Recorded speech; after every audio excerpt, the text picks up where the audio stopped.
All right. Well, good afternoon, everyone, and welcome to today's Exploring by the Seat of Your Pants event. My name is Joe Grabowski, and I'll be your host for today.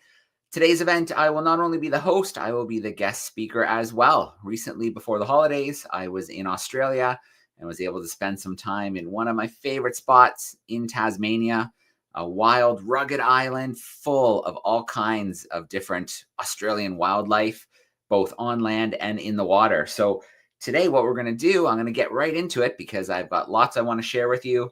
I want to do a Kahoot quiz with the classrooms today, and then lots of time for Q&A. So we're going to share screen, and we're going to get right into this story.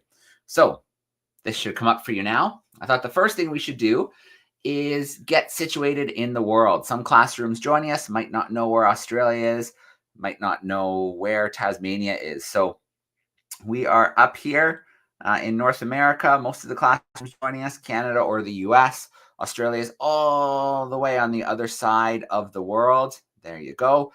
And we're going to get a little closer to Australia, get a nice view of Australia. You can see it's divided up into different states and territories.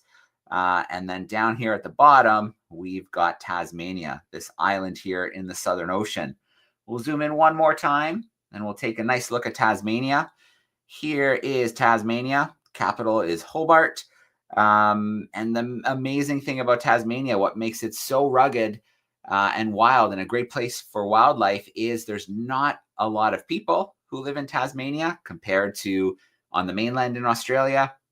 And then if you look here along the west coast of the island, you can see there isn't a lot of roads or cities. It's just kind of left wild. This is the whole strip all the way along here is all natural national parks and natural areas and reasonably well protected. Of course, there's other areas mixed in throughout here as well. So let's get into the story. Why was I in Australia? Some classrooms may know that we are following the Darwin 200 expedition. This is a 2-year journey by tall ship following Charles Darwin's voyage of the Beagle.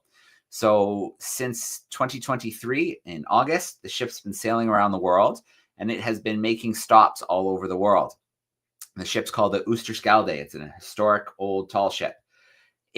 I've been lucky enough to catch up with the ship in the UK before it sailed, then again in Rio de Janeiro in Brazil, then in Peru, the Galapagos, and then most recently, while it was in Sydney, Australia. And so while it was there, we had special events. We sailed around the harbor. We had young Darwin leaders join us to work with different conservation groups in Australia. It was a lot of fun. And then I snuck off a few times to do my favorite thing, which is scuba diving.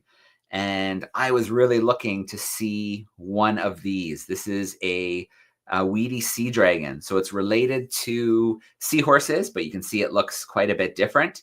They are really hard to find. They have amazing camouflage. They live in kelp. You can see the kelp in the background. Kelp grows really fast. And a lot of animals like to live around kelp. But the weedy sea dragons love it because it's great camouflage for them. And it's easy to find their food around the kelp. So I did 2 dives looking for these guys and was lucky enough to see 3 of them. So I felt pretty lucky. And then on another dive, I made a really cool new friend. This is a blue grouper. You're going to see it in a second. Sometimes they're called the Labrador of the sea because they're very curious and they act just like a dog sometimes. This one here was really, throughout the whole dive, about an hour, it kept coming and getting in front of my camera. And what it really, really wanted was a scratch like this. So it kept coming back because it really enjoyed the attention, which was kind of cool. So you can see why this blue grouper gets that nickname, the Labrador of the sea. And fully grown, it can be over 1 meter and weigh over 50 kilograms. So this one still has growing to do before it reaches full size. So it was time to leave the area around Sydney and go to Tasmania. So I landed in Hobart. That's the capital city you saw on the map. And I rented a car and I started to drive around the island. First stop was a place called the Tasman Peninsula. So it's in the southeast of the island. It's pretty remote. It's just a little strip of land connects this to Tasmania. Otherwise, this whole peninsula would be an island, but there's a tiny strip of land that connects it. and the wildlife there was awesome. And one of the best ways to see the wildlife was to get on a Zodiac and to go along the shore. And so we saw some of these guys. This is a black cormorant. It's pretty rare species of cormorant, but along this part of the coast, they were kind of easy to find. They hunt fish in the water. You can see it's got a hook on its beak that helps it catch and hold on to the fish, which are pretty slippery. And then what I love about these guys, they have beautiful green eyes. You can see that green eye is kind of popping out from the black feathers on its face. There are New Zealand fur seals around the island as well. And so if you look closely, you can see some of them hanging out on the rock and two of them having a little bit of a disagreement on the rock there.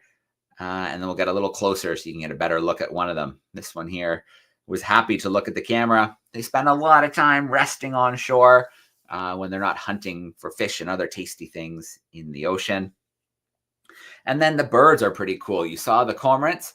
This is an albatross. And albatross are awesome birds for a lot of reasons. They're some of the biggest birds in the world. They also hardly ever come to land. Some of them only come on land once a year or so. And they only do that to breed. So to lay eggs and raise chicks. So for a year, better part of a year, they're flying over the ocean. They're looking for squid and other fish. They might take a rest sitting on the ocean like this, but most of the time they're gliding. They're kind of using the wind and the waves to keep themselves up in the air. But they're really big birds. Their wingspans can be up to 3 meters. So think if you have a yardstick or a meter stick in your classroom, 3 of those. So you can see that they're pretty big, and taking off is not easy for them. They're so heavy and they're so big, they have to run on top of the water. They look really silly while they're running on the water. They hold their legs or their wings out like a plane, and they run and try to build up speed to gain lift and get off of the water. So it's kind of funny to see them trying to take off, but eventually they can get back into the air after quite some activity. What we were really looking for on this mission, we were hoping to see some humpback whales. So humpback whales are very common around Australia. They migrate along the east coast. So at one part of the year, they come up for the warm water in the north around the Great Barrier Reef. And that's where they have their calves. That's where the mothers give birth because it's warm, it's safe. It's a really good, calm spot to be a nursery.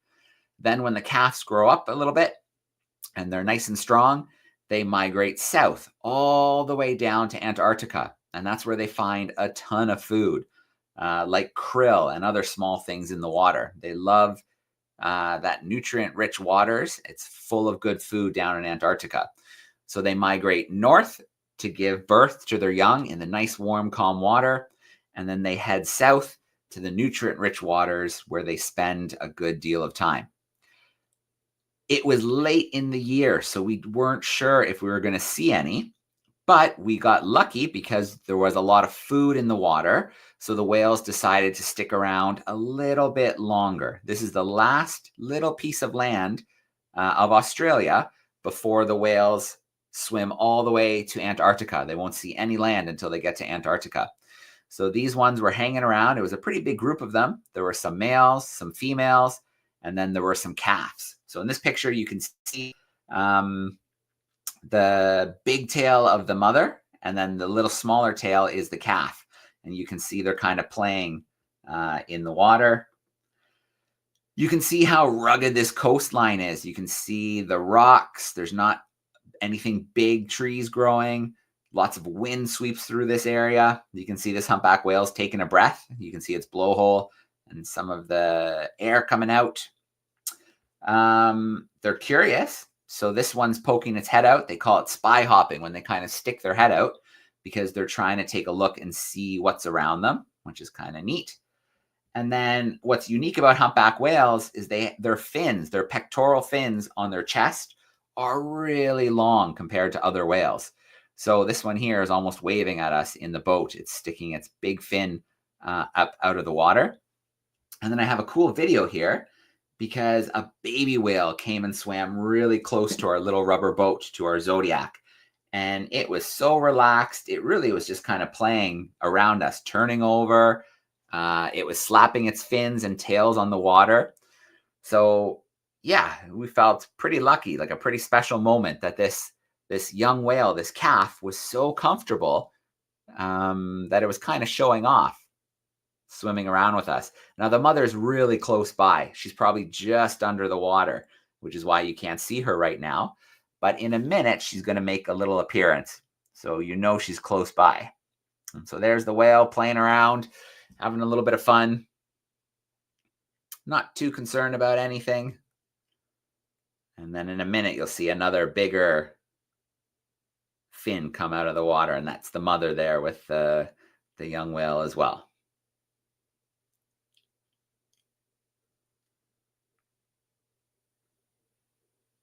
There we go. There's the bigger one, and there's the smaller one coming up next to it. So the calf and the mother stays really close. The calf is pretty playful. The mother doesn't seem to mind too much, but she's definitely sticking close and keeping an eye on her baby.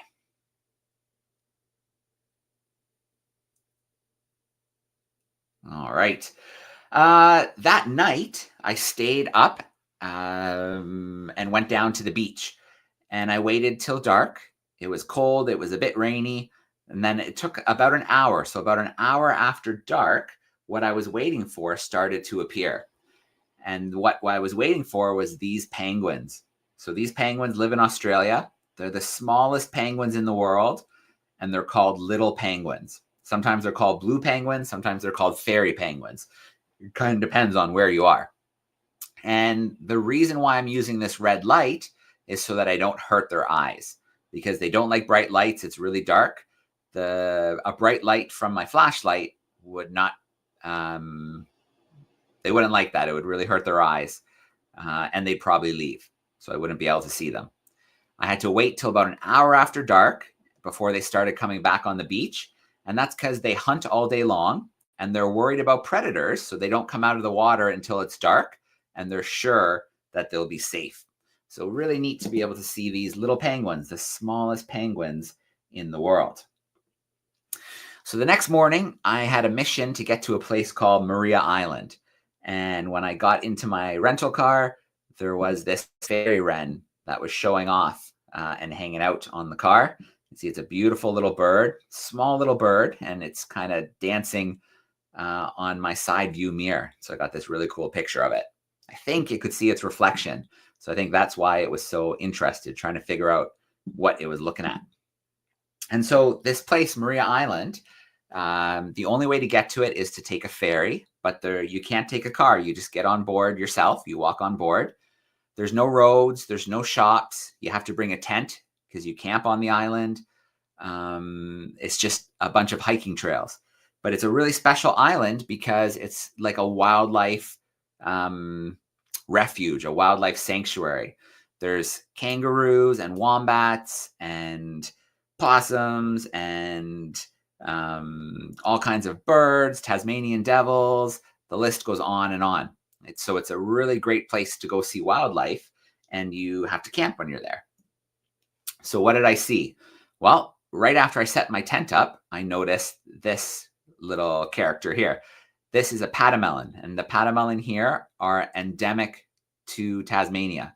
So you only find them in Tasmania. Endemic means only found in one spot. So this is the only spot you can go, Tasmania, to find these guys. And you can see here the mother is cleaning its baby. So it's cleaning the baby. The baby's hanging out of the pouch. And the baby's kind of like, Mom, knock it off. Knock it off, Mom. That's enough. That's enough. But the mom is just doing her job, trying to keep the baby clean. And you can see the baby is slowly trying to escape because it really doesn't want the cleaning that much. So it's kind of telling Mom to knock it off. And finally, he makes its escape. And so the mammals in Australia, for the most part, are marsupials. And marsupials give birth to tiny, underdeveloped young, which crawl into the pouch where it's nice and safe and warm. There's the milk in there, and then they can grow in safety in the pouch. And then as they get bigger, they can come outside, explore a little, and they can always go back into the pouch before they get too big if they feel they're in danger or if there's a predator around. So those pademelons are pretty cool. But what I really loved is the wombats. So this area is really well known, Maria Island, for its wombats. Wombats are marsupials too. They have a pouch, but their pouch faces backwards. And the reason the pouch faces backwards is because they're burrowers. They like to dig and live underground. So if the pouch faced forward, it would fill up with dirt every time they were digging. So their pouch faces backwards so it doesn't fill up with dirt. And normally they only come out at night. They're nocturnal, but because there's no predators on Maria Island, they are often out during the day. So you can get really nice pictures of them during the day. Here's a picture of a mom with its baby. And you can see the mom, her hair looks more blonde. And that's because she has a bit of a mutation that gives her that blonde color in her fur. Most wombats you come across are gray like the baby. So most of them are gray, but sometimes you see them like this mom where their fur is a little more blonde. And that just has to do with the genes they have in their DNA. Here's a nice little video. This is a different set. This is another mom with its baby, and you can see what they like to eat. They eat plants like grass. So they kind of work like little lawnmowers, chomping away all day long and into the night. And you can see the baby sticks pretty close to mom. Nice, safe place to be. All right, there's our wombats. Now, I was taking a picture of something else. I was taking pictures of some geese on the island. There's geese in Tasmania. They're called Barrett's geese, and they're only found on Tasmania. And while I was taking pictures of them, I didn't notice that these wombats were playing around my camera bag. So you can see this is the mom coming out from behind my camera bag. And then there's the baby. It's rubbing its cheek on the strap of my camera bag. So that was kind of cool. Clearly they were curious and using my bag to have a little bit of a scratch. And one more picture of our wombats. This is at sunset. So the sun's going down. This wombat's eating some grass. And I like the way here that the last bit of sunlight is shining on the wombat. There's kangaroos on the island, beautiful kangaroos called Forester's kangaroos. And during the day, you don't see them as much because they hide in the bushes. They like to be in the shade. When it's really hot, they'd rather be resting, having a nap. And then when the sun starts to go down, that's when they start to get active and come out. And they're looking for grass to eat as well. So they kind of go around like little lawnmowers as well, munching on the grass. They can be pretty big. So they were about as tall as me, some of the big ones. And I'm almost 6 feet. So they can be pretty tall, these Forester's kangaroos. And there's another nice close-up of the kangaroo. You can see those big feet that they use for hopping. They've got lots of strength in those legs. And again, there's no predators, so they're super relaxed. Look at this guy lying by the ocean. He's not worried about anything. He's stretching. He's having a nice scratch. You see he's got a little bit of grass sticking out of his mouth, looking at me to see what I'm doing. But he's not really worried. And in a moment, he's going to resume his relaxing after he's satisfied himself with a good look at me. There he goes. Back to relaxing. Nothing to worry about. Very cool. And so there's a nice little close-up of our relaxing friend, relaxing by the ocean. Now, this might look like kangaroos, but these are wallabies. These are Bennett's wallabies. Similar to kangaroos, they're marsupials. They are much smaller. They're much squatter. This is a mother and its baby, but the baby's pretty big now. I don't think that baby could get back into the pouch. So that baby, it's probably getting close to the time when it's going to say bye to mom, and it's going to go off on its own and do its own wallaby thing. So you can see similar looking to a kangaroo, but their faces are shorter. They're much smaller. They're much rounder. So they're different from their kangaroo relatives. And there's birds on the island too. So this is some sooty oyster catchers, and they're walking along the beach. They're looking for stuff to eat in the sand.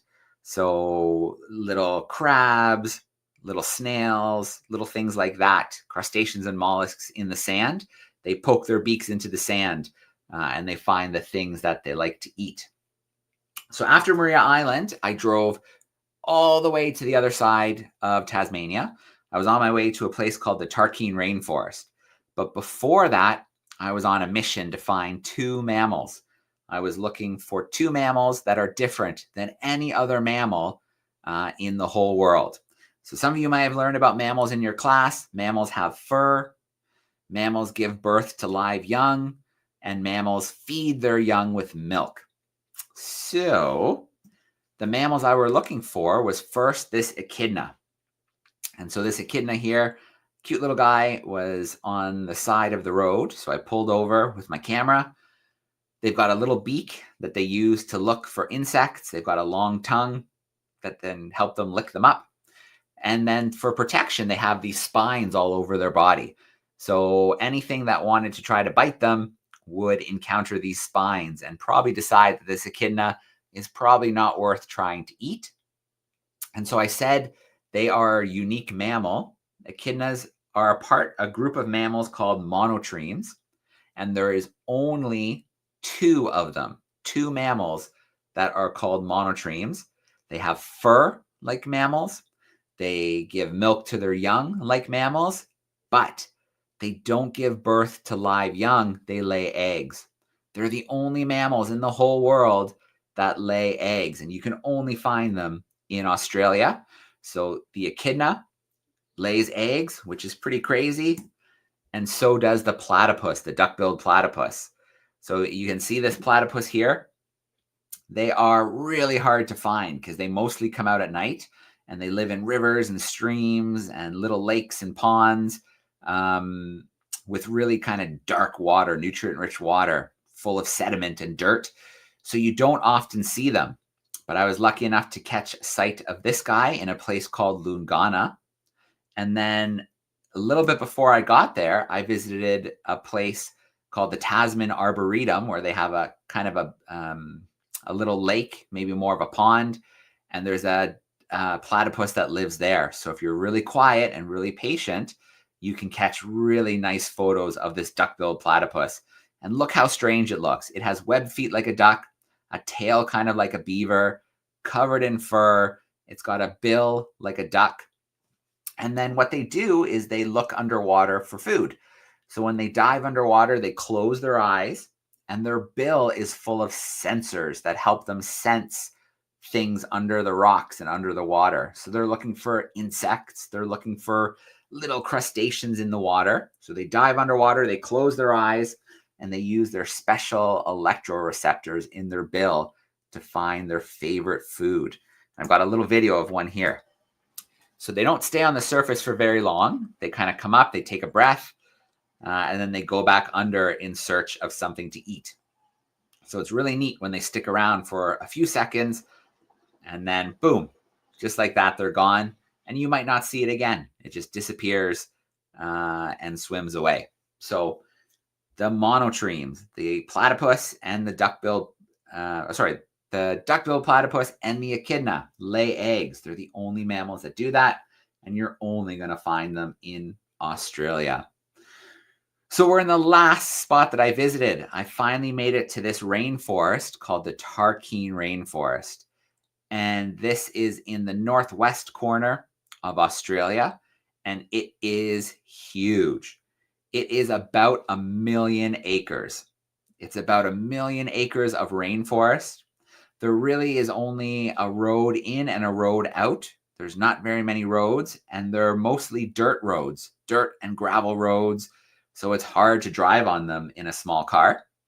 I only had a small car with me, a compact car. I did not have like a 4x4 truck or anything like that. And before I got there, it had rained for 2 days straight, and there was over 100 millimeters of rain. That is a lot of rain in 2 days. So the roads were in really bad shape. So it took me several hours to get to where I wanted to go in the middle of this Tarkine rainforest. And I have a video here to show you with my drone.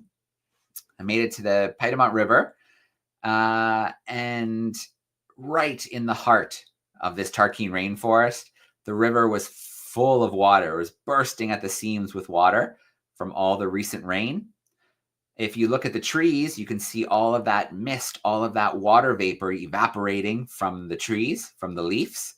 it was full of water here in the Tarkine. So here's a nice view flying down the river with my drone. And then in a second, I'm going to pop up in the air and I'm going to show you how big this area of rainforest is. As far as the eye can see, were hills covered in trees, hills covered in rainforest. This is where I was staying. This is the only place to stay in the area. It used to be a tiny little mining town with a pub and some cabins. And so these cabins are now a spot where tourists can stay. The pub is still there, so you can have some food.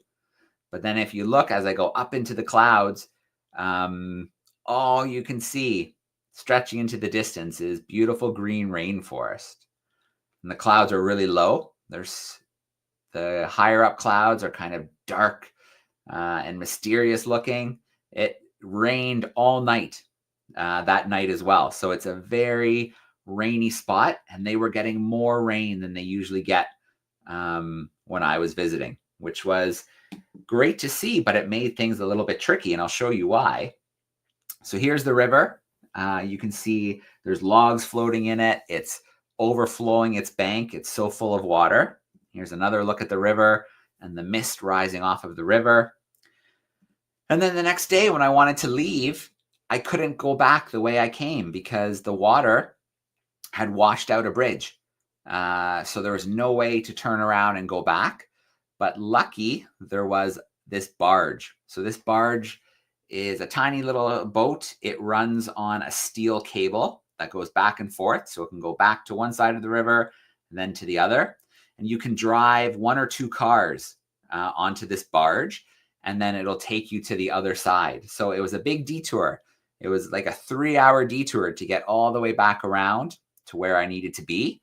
But there was so much rain that the road was gone. There was no way to go back the way I came. I had to take this little barge across. And yeah, that's how I got to the other side. So that's the adventure I wanted to take you on today. I wanted to share a little bit of Tasmania with you, show you some of the amazing wildlife. And now, before we do questions, I want to do a really quick Kahoot quiz with you. So I'm going to stop my screen share. I'm going to share a different part of my screen now. Just give me 1 second. Share screen. There we go. And I want this one. All right. So in a second, your instructions will come up on the screen, and here they are. You want to go to kahoot.it today. Kahoot.it, and it's going to ask you for a number. The PIN number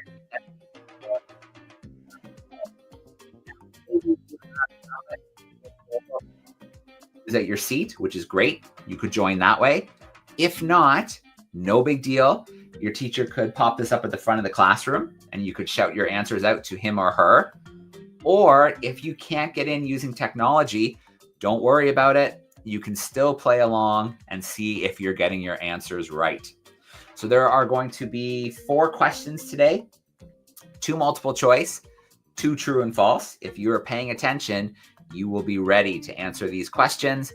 The faster you put the right answer, the more points that you're going to get. And at the end, we'll see who is on our podium in first, second, and third place. So maybe I'll wait another 30 seconds to start the Kahoot. If you are tuning in on YouTube, you can use the chat sidebar and you can send in your questions there. And then I've got some camera classrooms backstage. I'm going to start bringing you in right after the Kahoot, and I will take some of your questions. So that's our plan. I hope you enjoyed learning about the awesome wildlife of Tasmania.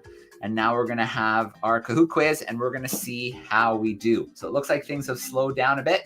So I think we can get this going. I'm going to hit start.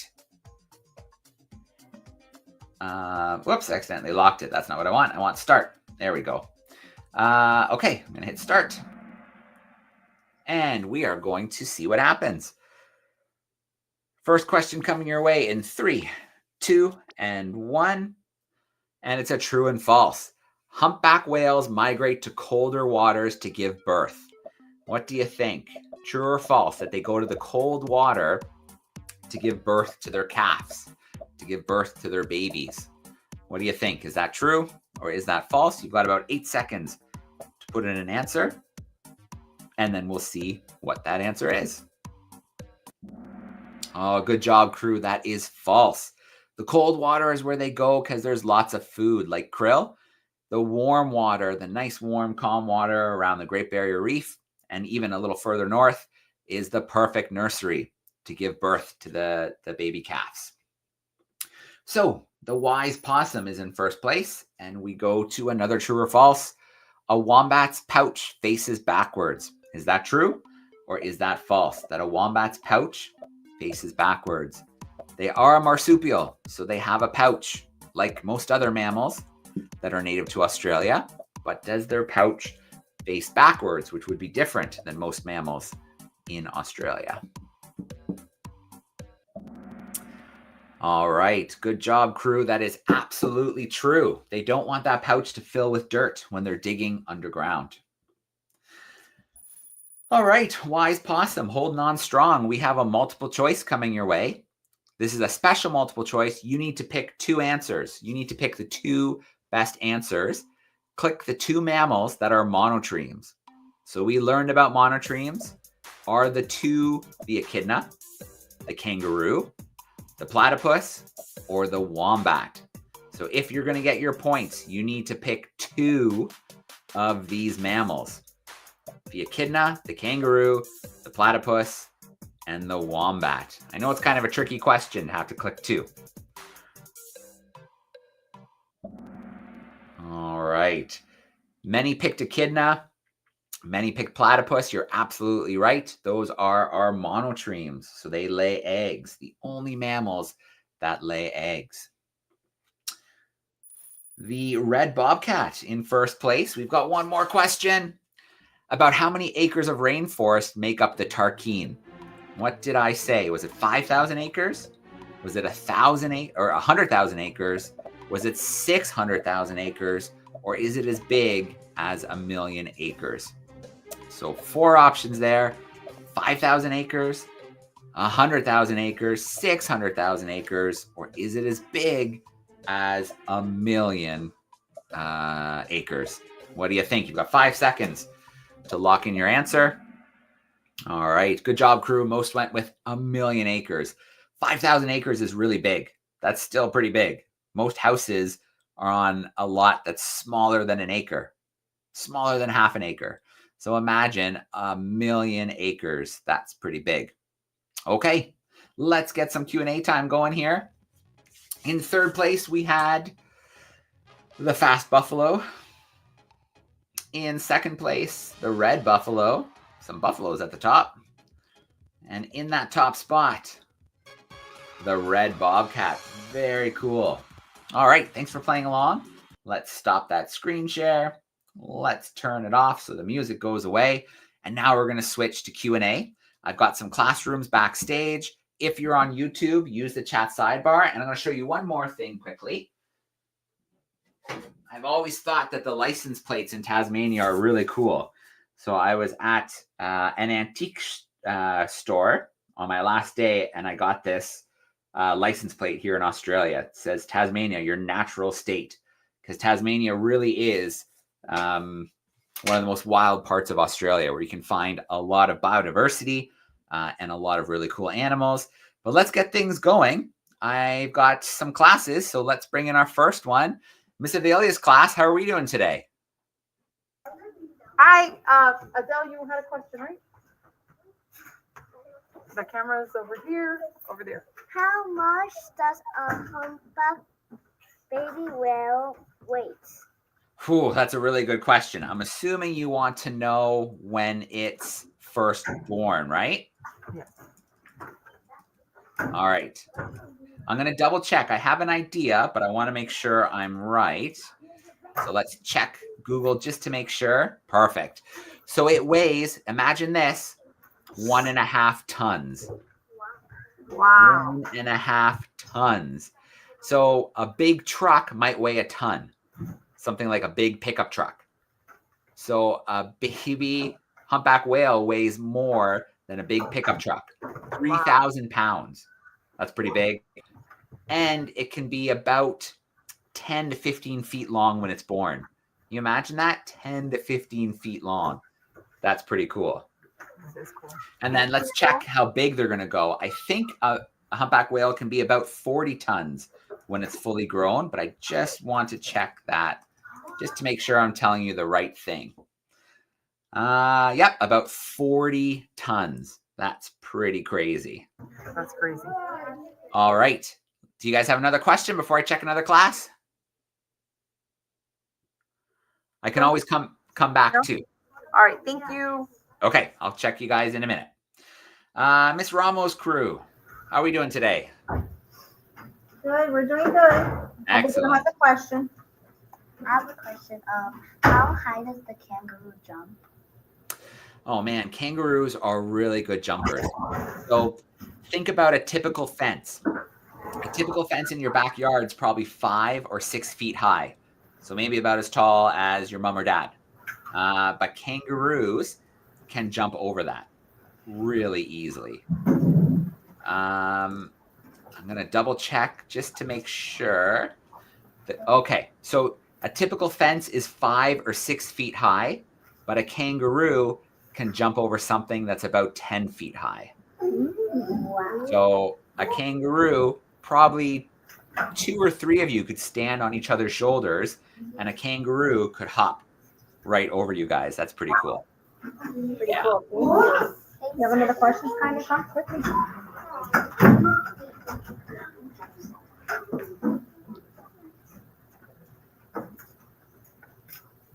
Could there be a possibility where platypus could live on land? So they do come on land. So they have to come on land to lay their eggs.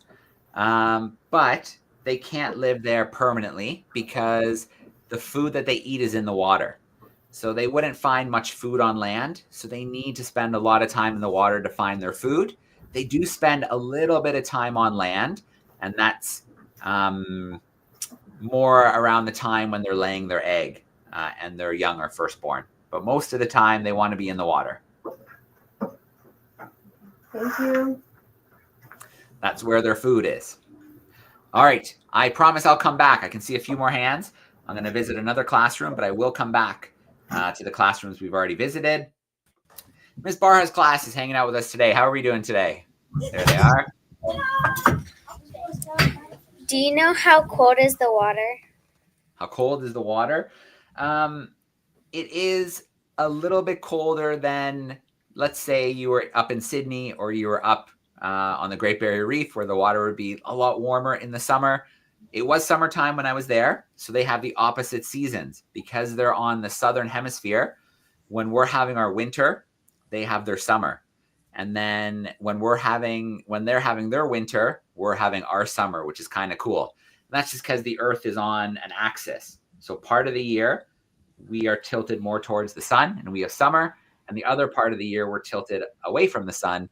And so we get that colder weather. So the water is definitely a little bit colder there. I would say the average temperature, you guys like Fahrenheit in the US, I would say about 60 degrees Fahrenheit was probably the temperature of the water when I was there. So not crazy cold, but if you were going to be scuba diving, you would definitely want to wear a wetsuit. Thank you. Ooh, we got another question handy.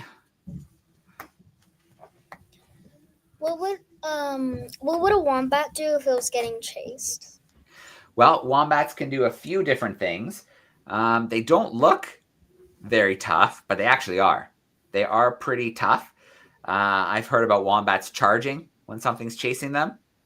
I've heard about wombats, they turn their back to something and they kind of ram their rear end into whatever is after them. And then they try not to go too far from their burrows because their burrows are a nice safe spot underground. And so they'll quickly disappear into their burrows. I didn't see that happening on the island, Maria Island, because they're used to people hiking. There's no predators on the island. So they weren't worried about people there that much. They do have thick skin, right? That's why they turn their butt to whatever's after them. And then they do have sharp claws and teeth. But if they can get to their burrow, That's kind of the best way for them to go. I've even heard, someone told me a story about one, I think there was maybe something like a snake or maybe it was a fox, followed the wombat into its burrow. And the wombat, its rear end is so tough, it crushed the head of the predator against the side of the burrow. So, yeah, wombats are tough. You don't want to mess with a wombat. Thanks. All right, I'm going to come back your way in a minute. I do see we have classrooms tuning in via YouTube, so don't be shy. If you have a question or two, there's still some time. You can put them in the chat, but I'm going to check with our camera classrooms one more time and see if they have a final question or two. All right, Miss Avelia's crew, you guys have another question?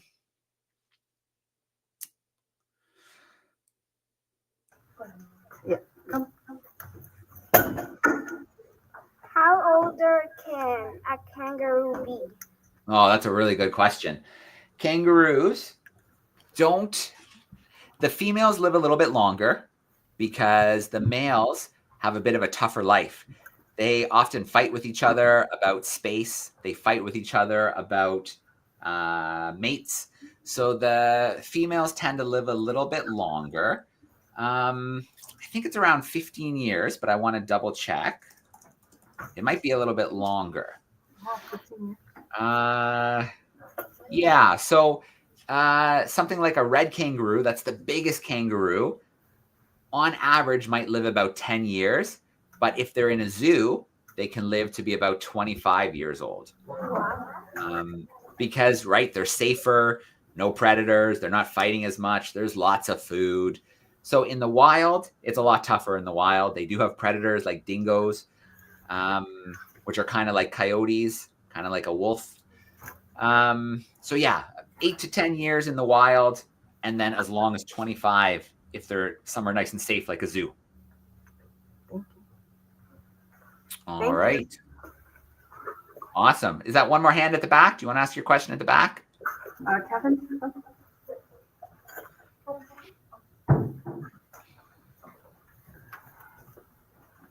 How long are whales? How long are whales? Well, it depends on what kind of whale. The blue whale is the biggest animal that's ever lived on the earth. Its heart is as big as a Volkswagen car. Oh my goodness. So the tube called the aorta, the artery that comes out of the heart, is big enough you could fit inside of it.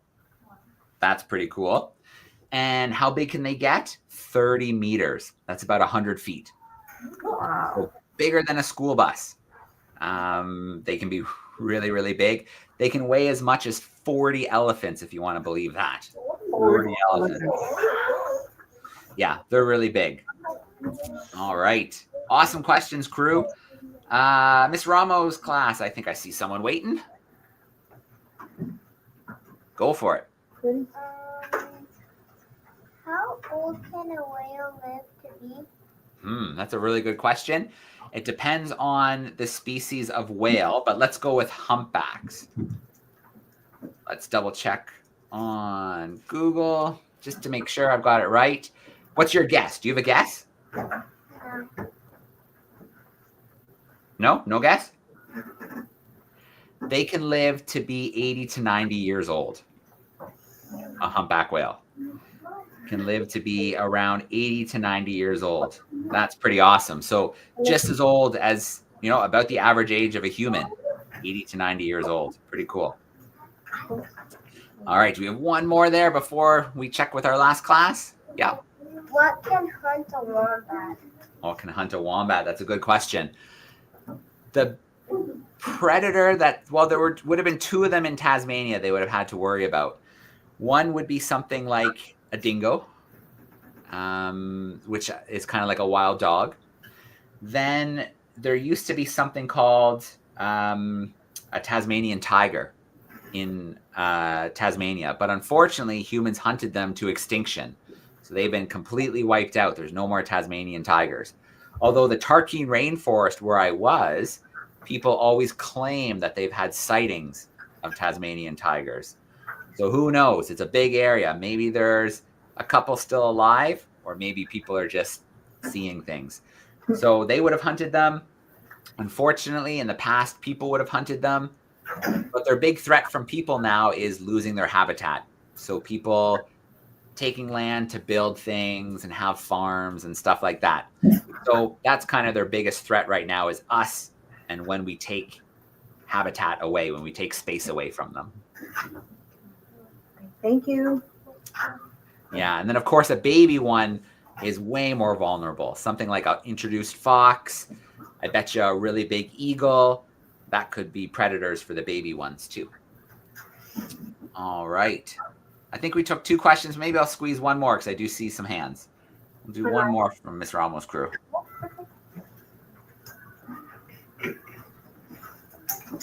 How long is a kangaroo's tail? How long is their tail? I would say between 2 to 3 feet. And their tail is helpful. It helps them balance when they're hopping really fast. They can use it to kind of stabilize themselves a little bit. Great. All right. Miss Barha's crew, do we have a question or two before we say goodbye for today? What's the longest lifespan of a platypus? That's a really, man, you guys really want to know how long things live for. I'm going to guess 10 years, but I'm going to double check. And I will tell you that it's actually closer to 15 years. And then, of course, if they're in a zoo, it could be as long as 17 to 20 years. So probably 10 to 15 if they're in the wild. Obviously, it's a lot harder. Food could disappear, weather changes, all kinds of stuff. But up to 20 years if they're in a zoo. Okay, thank you. All right, thank you. How hard can kangaroos kick? Oh, they can kick really hard. That's how kangaroos wrestle with each other. So they kind of box a little bit with their paws. But then what they're really trying to do is kick each other in the chest, kick each other in the stomach. And sometimes their fights end with the other one being really hurt or even dying. And then there's people who have been kicked by kangaroos and they can be in pretty rough shape afterwards. So kangaroos kick really hard. That's one of their defenses. And that's one of the ways that they fight with each other. Yeah. Big, strong feet. All right. Well, I want to give a shout out to our camera classrooms. You guys had such awesome questions today. You were all out on the West Coast, which is pretty cool. To our YouTube classrooms, thanks for playing along with the Kahoot. It was great to have you with us.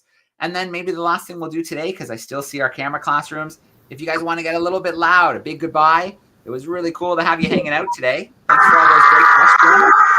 I hope you're excited about Tasmania. Maybe you'll get to visit one day. It's a really cool spot. Bye. Right. Thank you. Have a good week.